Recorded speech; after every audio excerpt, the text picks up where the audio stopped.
Gosh, I'm so thrilled to be here at your party.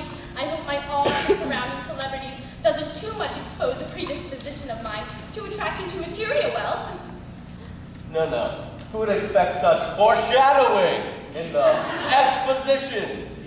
Yes, why would I ever put in such characterization suggestive of the irony that incites to conflict? You know, some people say that there's an awful lot of symbolism in this novel. Is that so? Indeed, I believe so. Ah, well, I was wondering if I might have a piece of that hamburger you have there. I didn't hear you. I was just toying with some figs and apples. Well, I was wondering if you might give me a piece of that hamburger which you appear not to want. Who do you think you are? Just because I'm toying with some fruit doesn't mean that I don't want my delicious southern fried hamburger. I may have tried the Salisbury steak or the foie gras, but at the end of the day, I've always come back to my cheeseburger, and in my heart of hearts, I love it. You never had a right to that cheeseburger. She's loved me for 5 years. Wait. Since when do cheeseburgers have a gender? You obviously don't understand symbolism. Oh, what's going on, guys? I was just getting some hot dogs. Okay, enough of the symbolism. This is starting to sound like an AP thesis paper. Novel idea. Would any of you be offended if I broke it down on the dance floor? Not at all.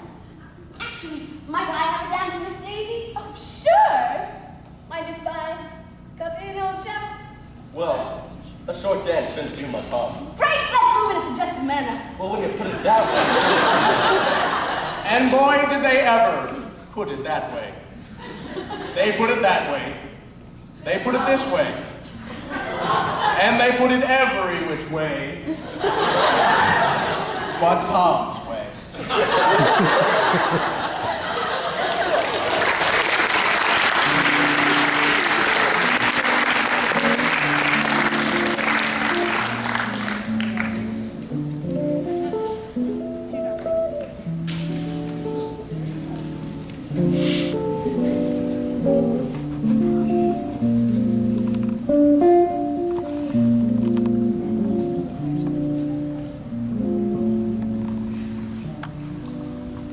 As abundant rumors floated around and took light attempts of their own at shaping my very malleable view of Gatsby, the man himself decided one day to clarify his past to me.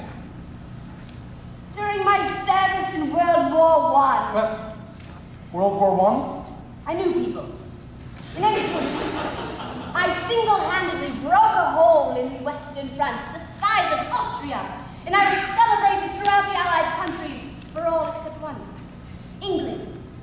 Why not England? Well, I'm not sure, but they kept calling and asking for their accent back. Anyway, at one point I found myself in a place that I did not like. It was some sort of social experiment where they fed people terrible food for hundreds of years. You may know it as Great Britain.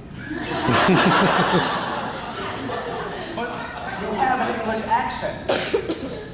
Or maybe you don't, but it's sort of creepy to imagine you saying old sport in a Midwestern drawl.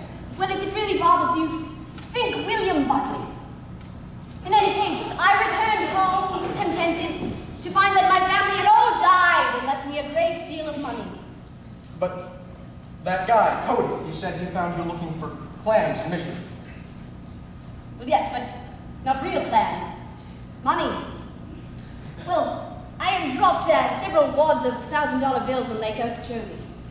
In any case, some people accused me of killing my family to get my wealth, but the glove did not fit and they had to quit. But if I did it, here's why. Gats? Really? One syllable, and just lucky enough to have a Z in it? I don't ho, ho. I went through a very long evolution of names, from Catsburg, Wishlewitz, Ceausescu, Houdini, and finally settled on the sufficiently patrician Gatsby. I just thought that sounded so great.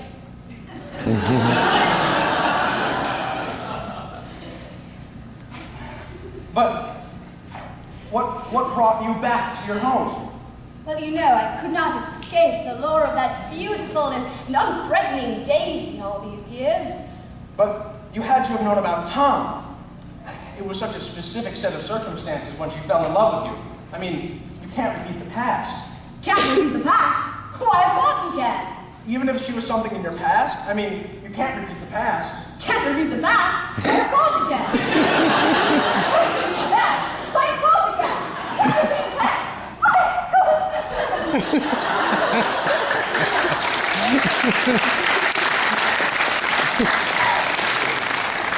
And so, it was the past in which Gatsby lived.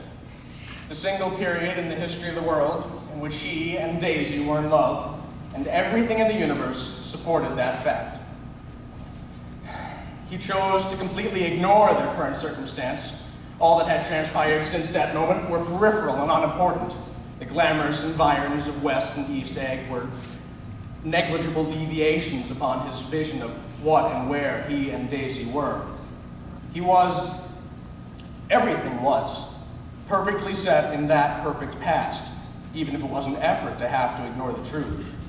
The idea of Tom and Daisy did not exist in Gatsby's mind, though, despite some behaviors to the contrary, it was a clear idea in Tom's. A difference in the conceptions of the reality of the situation is the foremost cause of conflict between men and even nations, and there is no exception here. Such an unfortunate discord rules the final regrettable chain of events in my tale, as we shall now see.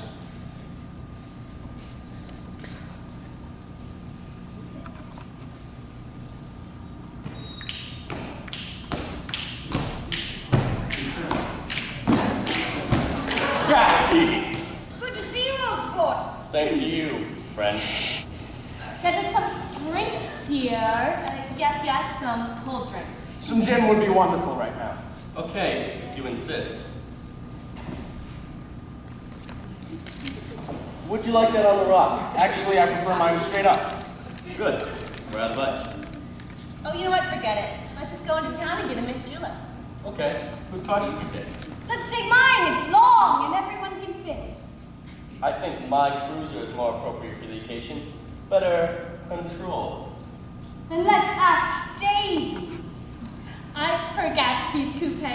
It's a convertible. Is it really? Well, fine then. You drive this Daisy. So, what's the secret to a long and happy marriage, Tom? Well, I can tell you the secret to one that seems long.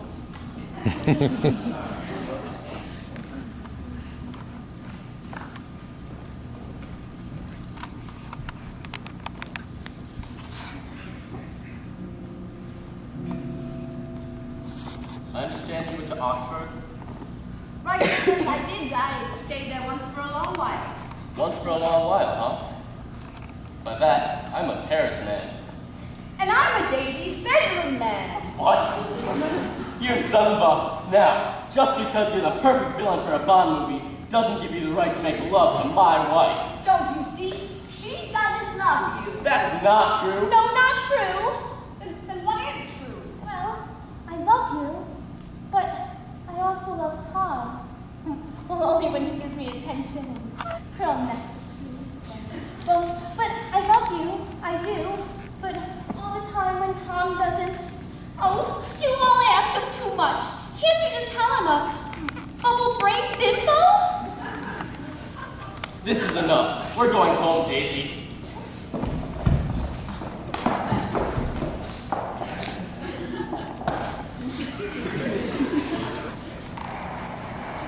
This is where it gets really foobar.